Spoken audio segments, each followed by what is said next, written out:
Right, welcome ladies and gentlemen, some big Star Wars news. This is all alleged, but you read from the headline, Taika Waititi's movie is cancelled, done, allegedly. So, this is an exclusive to Cosmic Book News. They've been right about some stuff, just as an FYI, so take it with a pinch of salt, but don't discount it entirely, alright? Don't discount it entirely from the off, because they have had some good scoops, genuinely.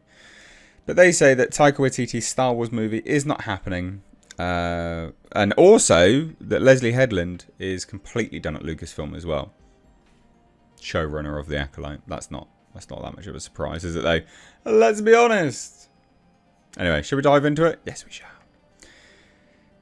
So they report this 5 hours ago actually, so well at the time of recording. So not too long ago.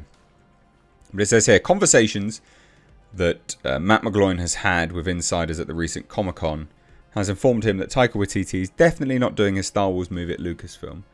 Allegedly as well, he didn't even finish his Thor movie. Take it with a pinch of salt, but don't discount it entirely.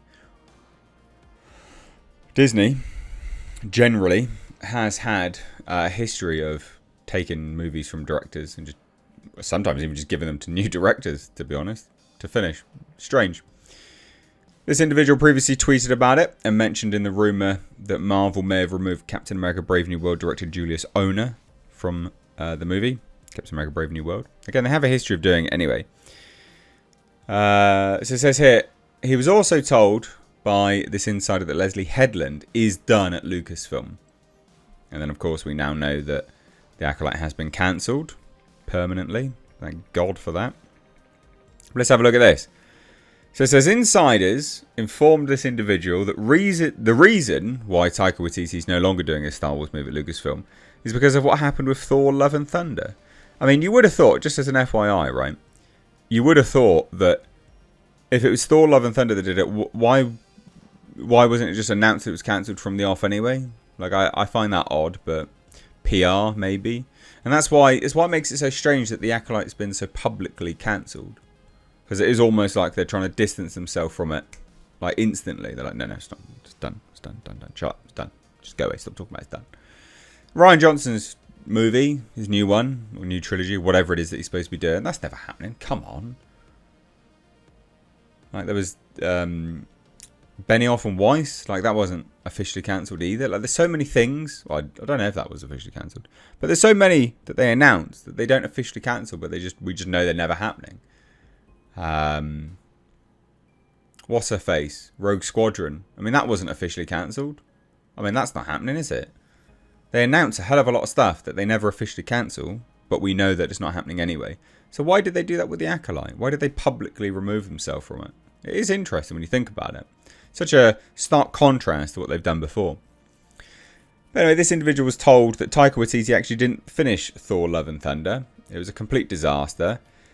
And that Marvel gave him the boot from the movie before it was finished, basically. So this individual wasn't told whether or not a new director came in to finish the flick. It sounded like Marvel finished it themselves. Definitely didn't save it then, did you? Because fuck me, that film was bad. I can't believe that. You pay someone millions of dollars to make a movie, and then you're like, yeah, we'll just do it ourselves now. Why? At this point with Marvel, right?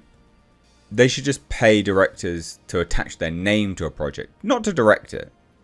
Because they don't allow any creative freedom with these films generally anyway. And they should have always just gone, we'll make the film. Can we just pay you for your name? That's what they should have done. And then they should have just had producers come in and shoot it. So funny.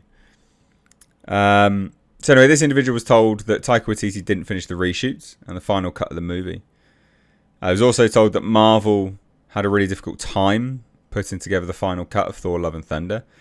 The insiders told him that Marvel kept running into issues with continuity and with the story, and they would get to certain parts but didn't know where to go to next, couldn't sync things up right.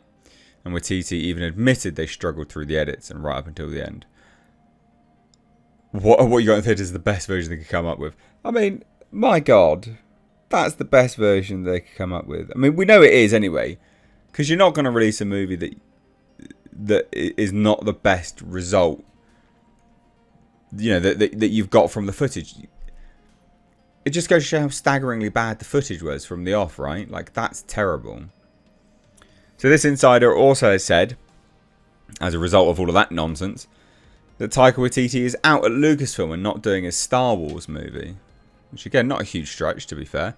Interestingly, Taika Waititi did recently come out, and this is the hilarious thing. And this is why I think Marvel should just be writing their own things, directing their own things, and just paying people for the name. Because he then came out and said, and I don't blame him, by the way, but it just goes to show that Marvel keeps hiring people that just don't care.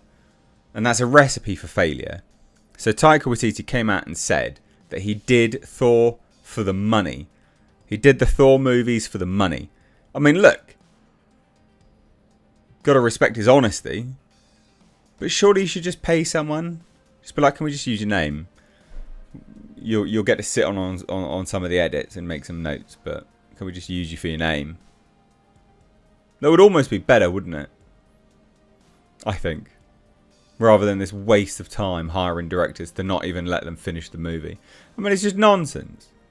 And also to not let them do their own thing either. Although I guess the argument could be had is that Taika Waititi did do his own thing. But bizarre. So yeah, so Taika Waititi came out and was like, yeah, I did the Thor movies for the money. Which is hilarious. And that the franchise was at the bottom of the barrel, which is true. And it says, rumours offer a Thor 5 is happening, but not with Taika Waititi. And that Chris Hemsworth will return in a completely opposite approach than that depicted in Love and Thunder. Out is the goofy Waititi Thor. Waititi also said he won't be involved with Thor 5, which is true. So there you go. I mean, do we think that Waititi is actually truly out of at least the Star Wars franchise? Could be. Could be. I hope so. I like Waititi. I have liked Waititi's original movies. Some of them, not all of them. He is a very unique individual when it comes to the movies that he makes or the series and things like that he chooses to work on. He was once threatening us with an Akira movie. Fuck, and I hope he's off that now. Dear Lord. But is this Lucasfilm trying to right the ship? I disagree. I don't think it is. But I'd love to hear your thoughts, so let me know down below. Cheers, take care. Bye-bye now.